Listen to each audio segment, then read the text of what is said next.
In this presentation, we'll briefly look at the courts of the United Kingdom, whereas the subsequent tutorials will discuss the civil and criminal courts in length.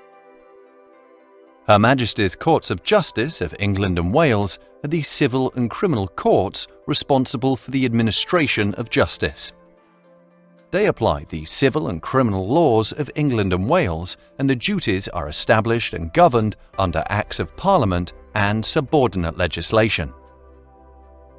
The Court of Appeal, High Court, Crown Court, Magistrates' Courts and County Courts are administered by Her Majesty's Courts and Tribunals Service, an executive agency of the Ministry of Justice.